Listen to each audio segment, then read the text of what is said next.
गुरु गोविंद दो खड़े काके लागू पाए, बलिहारी गुरु आपने जो गोविंद दियो मिलाए।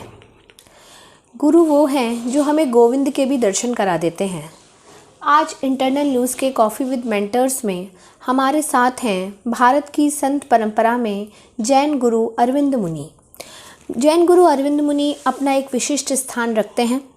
मैं थोड़ा सा परिचय करवा दूं तो जैन दर्शन में स्नातक और स्नातकोत्तर की उपाधि धारित जैन गुरु आनंद मुनि medical science, surgery, Ayurveda, homeopathy और साइकोलॉजी जैसे क्षेत्रों में अपनी विशेष योग्यता रखते हैं।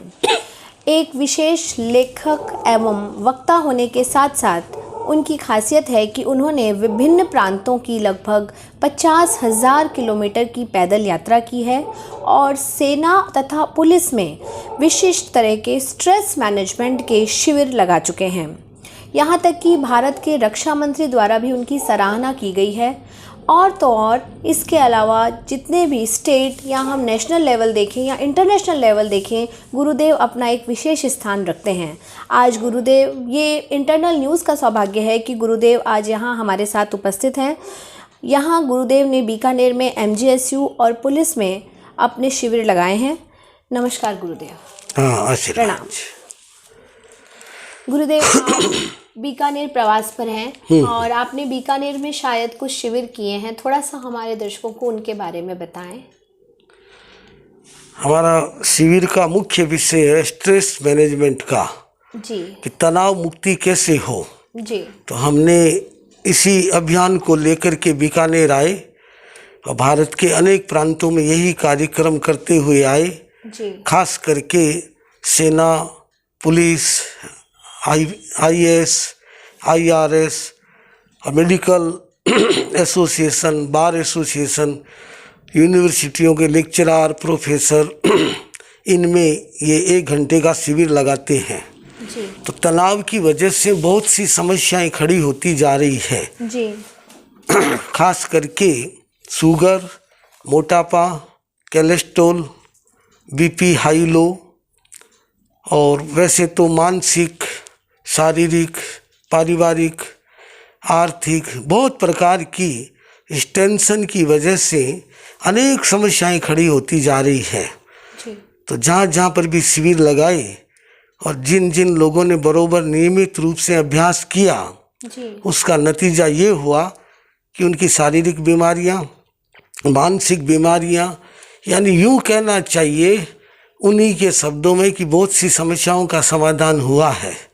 तो जब अच्छे रिजल्ट मिलने लगे तो हम इसी को और आगे बढ़ाते हुए चलते गए। गुरुदेव, कितने साल से इस तरह के शिविर आप लगा रहे हैं? एक करीब 7 साल हो गए जी। संत बने को तो 48 साल पूरे हो गए। 13 साल की उम्र में, छोटी उम्र में साधु बने। गुरु आचार्य तुलसी जी का बहुत आशीर्वाद रहा, बहुत कृपा रही। इष्ट देवता माता पद्मावती जी हैं, उनकी बहुत कृपा रही तो ये कार्यक्रम चलता गया। और बाकी समय हम अपनी साधना, तपस्या, खास करके जंगल, गुफाएं, नदियाँ, समंदर और पुराने मंदिर, इस तरह से अपनी साधना तपस्या में करते रहते हैं, लगे हुए हैं। ये देश की सेवा का पवित्र कार्य है। जो हमसे हो सकता है, जितना हो सकता है वो हम कर रहे हैं, क्योंकि इस भारत भूमि पर हमने जन्म लिया तो भारत माता का ऋण भी चुकाना जरूरी है। तो अपनी तरफ से ये एक राष्ट्रीय कार्यक्रम हमने चलाया जो आप लोग भी सुन रहे हैं, आप लोग देख रहे हैं। जी गुरुदेव, आपकी सांसारिक जन्मस्थली नागौर रही है, राजस्थान से ही आप रहे हैं। तो यहाँ राजस्थान में नागौर के बाद आप कितने अब तक स्टेट्स जो हैं वो जा चुके हैं? हम करीब 20 स्टेटों में यात्रा कर चुके हैं, भारत के 20 राज्यों में। जी। और वहाँ पर आपने इस तरह के शिविर लगाए हैं, इसके अलावा भी आप कुछ और कार्य इस संदर्भ का करते हैं? बस मूल लक्ष्य, मूल उद्देश्य यही है कि समग्र मानव जाति का कल्याण हो। जी। मानव में वो चेतना जगे जिससे उसका जीवन स्तर ऊंचा उठे, नशे से मुक्त हो, अपनी ऐसी बुरी आदतों से मुक्त हो, और परिवार में रहते हैं तो पारिवारिक सामंजस्य हो, और सामाजिक व्यवस्थाएं सुचारू रूप से चले, इसलिए हमने ये देखा कि टेंशन एक ऐसी बीमारी होगी जो सब लोगों से जुड़ती जा रही है, जुड़ी हुई है। ऐसा कहना बहुत मुश्किल है कि कोई आदमी ये कह दे कि मैं 10 घंटे तक लगातार मुझे कोई टेंशन होता ही नहीं है। तो दिन में कितनी बार मिनट मिनट में चेहरा बदलते हैं, और इस टेंशन की वजह से जहाँ टेंशन होगा तो एक चीज़ और उसके साथ आएगी कि कुल 5 ऐसे हर आत्मा के साथ शत्रु लगे हुए हैं। पहला क्रोध, दूसरा मान, तीसरा माया, चौथा लोभ और 5वां अहंकार। जैसे ही व्यक्ति स्ट्रेस में जाएगा, तनाव में आएगा, इन 5 में से एक चीज़ उसके साथ आ जाएगी तो फिर वो समस्या बढ़ती जाती है। तो तनाव की वजह से कितने दुखों के इकट्ठे कर लिए, तकलीफ़ें, दुख ही दुख। तो हमें ये अच्छी तरह समझ में आया कि जब तक तनाव फ्री रहना नहीं आएगा तब तक ना सुख है, ना शांति है, ना आनंद है, ना कल्याण है। जी गुरुदेव, आप सेना, रक्षा से जुड़े लोगों में, पुलिस से जुड़े व्यक्तियों में, फैकल्टी मेंबर्स में ज़्यादातर ये कार्य करते हैं, तो उनको चुनने के पीछे क्या कारण रहता है? हाँ, उनको चुनने के पीछे मेरे मन में सबसे बड़ा एक बात आई, एक विचार आया कि भारतीय सेना और भारतीय पुलिस जो हमारी रक्षा करने में एक सबसे बड़ा इनका अहम भूमिका है। जी। तो सामाजिक व्यवस्था और देश की रक्षा दोनों ठीक चले, इसके लिए जो लोग इस कार्यक्रम में लगे हैं वो ठीक रहें, ये जरूरी है। और सबसे ज़्यादा मैं देख रहा हूँ तनाव पुलिस में तो होना ही होना, क्योंकि उनकी ड्यूटी ऐसी है 24 घंटे में कभी भी फ़ोन आया उन्हें तुरंत भागना पड़ता है। कोई घटना हो गई, कोई दुर्घटना हो गई, तो हमारे ये ऐसे लोग हैं, ऐसे हिंदुस्तानी वीर हैं जो देश की सेवा में अपने आप को कुर्बान कर देते हैं। इसलिए मैंने इनसे बढ़कर देश की सेवा का और कुछ मुझे लगा नहीं, इसलिए मैंने इन्हीं को ही चुना। फिर अनेक राज्यपालों ने, अनेक मुख्यमंत्रियों ने मुझसे आग्रह किया कि जितनी यूनिवर्सिटी, शिक्षण संस्थान और वगैरह वगैरह, मेडिकल कॉलेज, बार एसोसिएशन और हमारे जज लोग, आईएएस लोग, ये भी सब इसी तरह से देश की सेवा में है, तो इन्हें भी ये लाभ मिले। तो मैंने उनके आग्रह को स्वीकार करके फिर ये शिविर इनमें भी लगाने लगे। जी गुरुदेव, आजकल हम देख रहे हैं कि जो युवा छात्र छात्राएं हैं, अभी मैं आपको अगर बीकानेर की स्थिति की आपसे बात करूं, हाँ। तो बीकानेर में इन दिनों में आत्महत्या के जो केसेस हैं उनमें बहुत ज़्यादा वृद्धि हुई है, और उसमें भी टीनेजर्स जो बच्चे हैं, हम ये मान के चलते हैं कि टीनेजर्स बच्चों के पास एक पढ़ना ही उनका एक कार्य है, लेकिन हाँ। उनके साथ ऐसा तनाव होना, या वो इस तनाव के माहौल से गुजर रहे हैं और वो उस तनाव का प्रबंधन नहीं कर पाते, उस तनाव को झेल नहीं पाते और अपनी छोटी सी उम्र में इस तरह की राह चुन लेते हैं, तो क्या उनके लिए आपके मन में कोई विचार है कि उनके लिए ऐसे शिविर अब करवाए जाएं?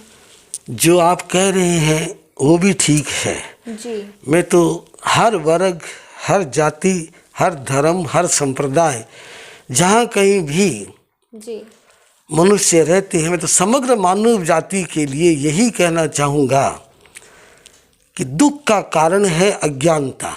जी। जब तक हम उस ज्ञान की प्राप्ति की ओर नहीं जाएंगे तो दुख का निवारण होना बहुत मुश्किल है। जी। और इसी के साथ में एक कारण जुड़ गया आज की युवा पीढ़ी में, विशेषकर आसक्ति का। तो जैन दर्शन की दृष्टि से कहूँ तो भगवान महावीर ने ऐसा संदेश दिया मानव जाति के कल्याण के लिए, अहिंसा और अपरिग्रह। जी।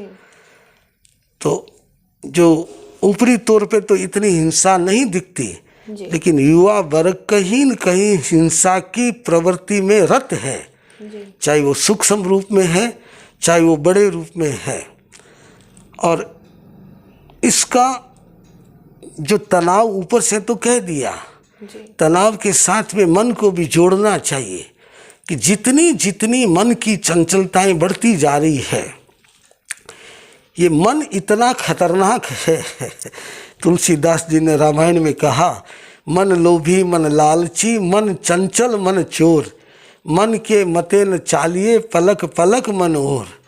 आप देखिए कितने सारे प्रशिक्षणों के कार्यक्रम चलते हैं, कितने विषयों के प्रशिक्षण दिए जा रहे हैं, लेकिन अहिंसा के प्रशिक्षण की कोई चर्चा नहीं करता है जी।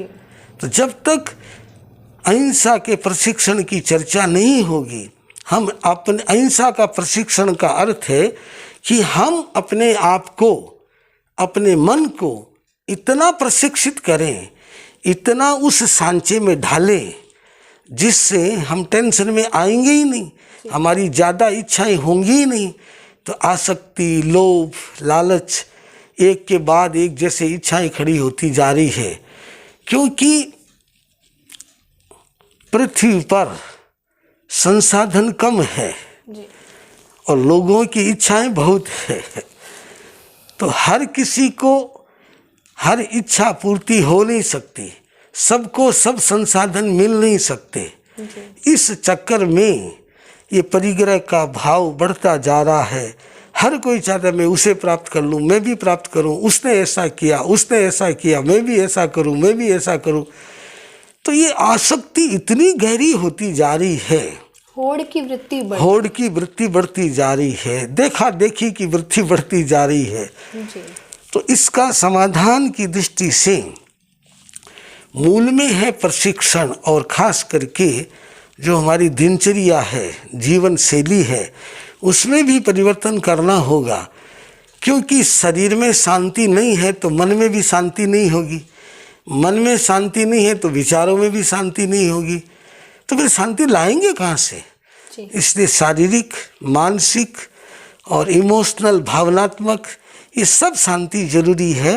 और इनके लिए एक ही चीज़ है कि हम अपनी इच्छाओं पे लगाम तभी लगा सकते हैं जब मन की चंचलता को कम करें। और मन की एकाग्रता को पाने के लिए दुनिया में हमारे महापुरुषों ने, भारतीय ऋषि मुनियों ने एक ऐसा जोरदार रास्ता दिखाया, वो है ध्यान, मेडिटेशन। जितना ज़्यादा से ज़्यादा ध्यान करेंगे, हमारी इच्छाएं शांत होगी, मन शांत होगा, चंचलता कम होगी, मन की एकाग्रता बढ़ेगी। तो एक सहज बात है, नेगेटिविटी खत्म होती चली जाएगी और पॉजिटिव एनर्जी से भर जाएंगे। तो जब तक इस प्रक्रिया से नहीं गुजरेंगे तब तक टेंशन से मुक्ति पाना या युवा पीढ़ी को इस चेतना में लाना बड़ा मुश्किल है।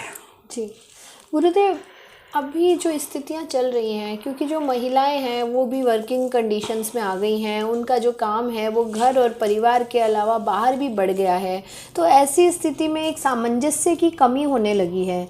तो क्या ऐसी स्थिति में आप पाते हैं कि ये जो वर्कलोड बढ़ा है या जो परिवर्तन आए हैं उसके कारण ये तनाव की स्थिति बन रही है? परिवर्तन तो है जी, परिवर्तन से नकारा नहीं जा सकता जी। और ये बहुत बड़ी सच्चाई है कि परिवर्तन तो हो ही रहे हैं और परिवर्तन होंगे, हम इसे रोक नहीं सकते जी। हम अपने आप को रोक सकते हैं, अपने आप को अच्छे सांचे में ढाल सकते हैं, तो परिस्थितियां हावी नहीं होगी। समस्या ये हो गई कि इतनी सहनशीलता रही नहीं जी। और अभी आपने एक बहुत अच्छी बात कही, और अभी घर घर की कहानी यानी समस्या बनती जा रही है, पर्सनालिटी क्लेश जी। चाहे वो युवा वर्ग है, चाहे वो कैसा ही वर्ग है, खास करके युवाओं में देख रहे हैं, शादी को थोड़े से महीने हुए हम तो तलाक लेंगे, हम साथ नहीं रह सकते। बेटा है माता पिता के साथ नहीं रह सकता, पत्नी के साथ नहीं रह सकता, भाई नहीं रह सकता। इसलिए अब देख रहे हैं रोज परिवार टूट रहे हैं। तो सामंजस्य टूटने का यही कारण है पर्सनालिटी क्लेश, ईगो का टकराव और सहनशीलता का अभाव। तो डिसिप्लिन छूट गया। हर घर की एक मर्यादा होती है, हर घर में एक डिसिप्लिन होता है, हर घर में एक सिस्टम होता है। वो हमें मंजूर नहीं है। हम चाहते हैं कि हर चीज़ से आज़ादी मिल जाए। तो अनुशासनहीनता की आज़ादी अच्छी नहीं होगी।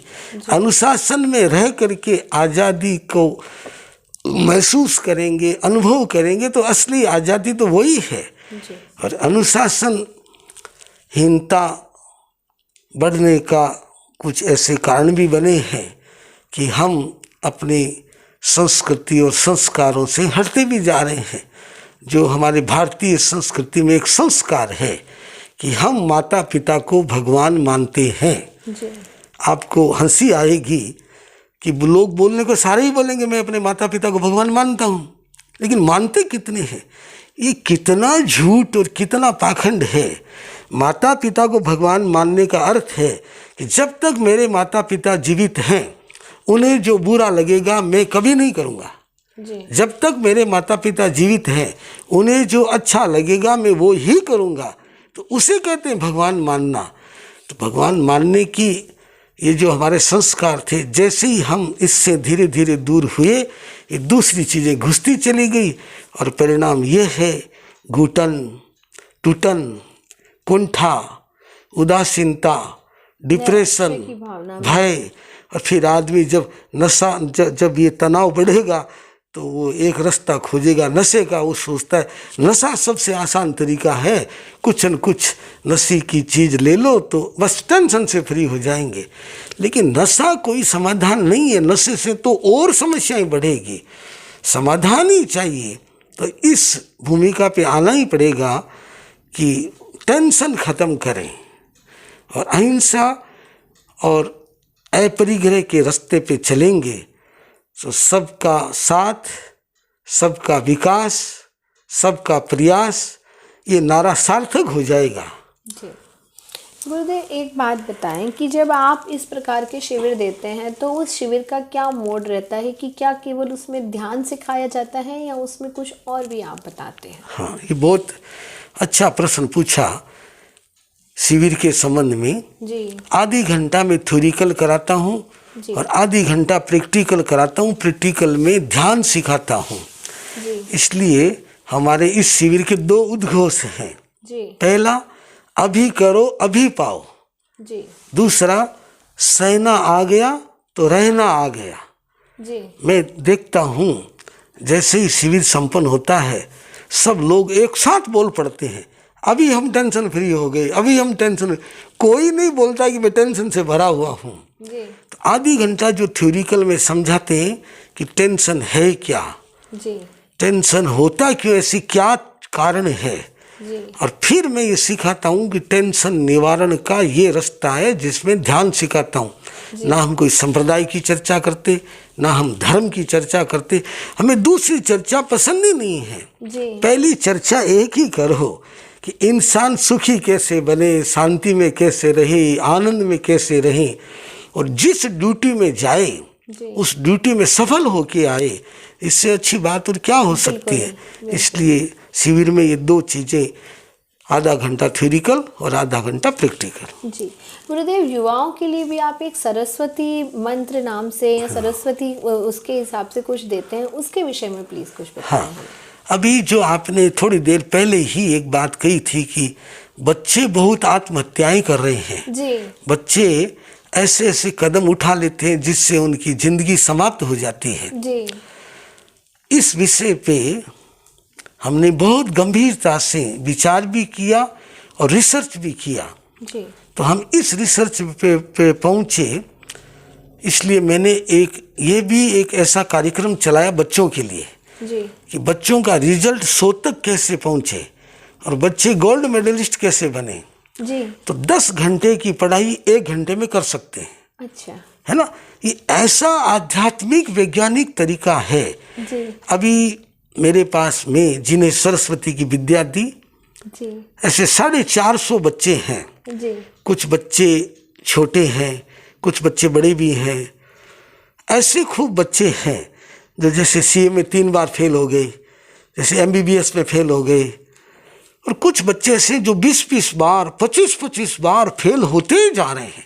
हर 2-3 महीने में परीक्षा देते हैं, फिर फेल हो जाते, फिर परीक्षा देते, फिर फेल हो जाते।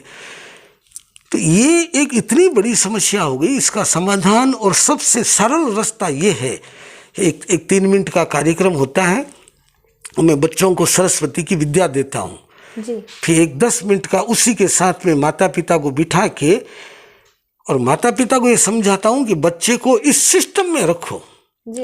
एक सिस्टम बताता हूँ, 24 घंटे का एक सिस्टम तय कर रखा है। और अगर उस सिस्टम में किसी भी चाहे बच्चा कितना ही शैतान था, कितना ही रिजल्ट खराब था या कितनी बार फेल हो गया, सरस्वती विद्या, ये सरस्वती माता की कृपा है, मेरा कुछ नहीं है। सरस्वती विद्या और ये सिस्टम में अगर माता पिता बच्चे को रखते हैं तो मैंने देखा है सैकड़ों बच्चे 6 महीने के बाद में आप जो परीक्षा दिलाएंगे उसका रिजल्ट 90 पार हो जाता है जी। और कोई टेंशन नहीं, ना कोई परीक्षा का भय, ना कोई पेपर का भय, ना कोई रिजल्ट का भय। वे भय मुक्त होकर के आराम से पढ़ाई कर लेते हैं, आराम से परीक्षा दे देते हैं और रिजल्ट बहुत अच्छा पा लेते हैं। जी गुरुदेव, तो गुरुदेव ये बीकानेर वासियों के लिए बड़े सुख की विषय बात है कि आप यहाँ पधारे और आपके माध्यम से हमारे शायद पुलिस कार्यालय के अंदर आपने ये अभी स्ट्रेस मैनेजमेंट का शिविर दिया और आने वाले समय में आप कई कॉलेजेस और यूनिवर्सिटीज़ में भी इस प्रकार के शिविर करने वाले हैं। गुरुदेव, चूँकि आप रक्षा, पुलिस इत्यादि जो सर्विसेज हैं उसके लिए भी युवाओं को भी सिखाते रहे हैं स्ट्रेस मैनेजमेंट के लिए, अभी हाल ही में अग्निवीर योजना को लेकर या फिर बहुत सारी जो योजनाएं गवर्नमेंट की विशेषकर डिफेंस के क्षेत्र में चलाई जा रही हैं उससे जोड़कर भी अगर हम देखें तो युवाओं को बहुत कुछ जानने की आवश्यकता है, तो उस विषय में अपने विचार हमारे साथ साझा कीजिए। बिल्कुल, आपने ठीक प्रश्न पूछा।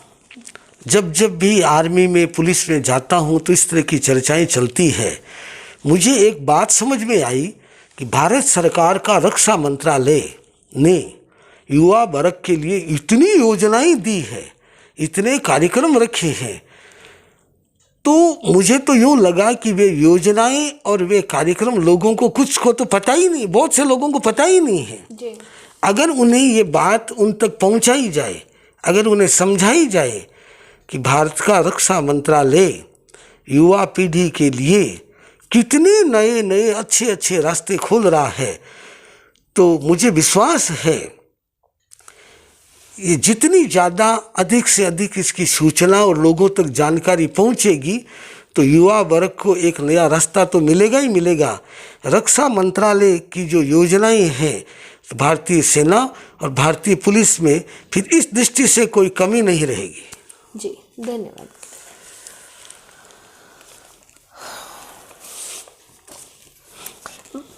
भारतीय संत परंपरा में मुनि जैन गुरु अरविंद मुनि जी हमारे साथ रहे, जिन्होंने हमें ये बताया कि किस प्रकार से शरीर और मन को स्वस्थ रखा जाए, किस प्रकार से स्ट्रेस से बचा जाए और युवाओं के लिए किस प्रकार के कार्यक्रम उनके द्वारा चलाए जा रहे हैं, जिसके माध्यम से जो आज का युवा आत्महत्या करने की ओर रत हो रहा है या फिर जो लोग जो कार्य कर रहे हैं परंतु स्ट्रेस में जी रहे हैं या तनाव में जी रहे हैं, उस तनाव और स्ट्रेस से किस प्रकार बाहर आ सकें। मैं आभार व्यक्त करती हूँ गुरुदेव आपका ये ज्ञान हमें प्राप्त करवाने के लिए। धन्यवाद।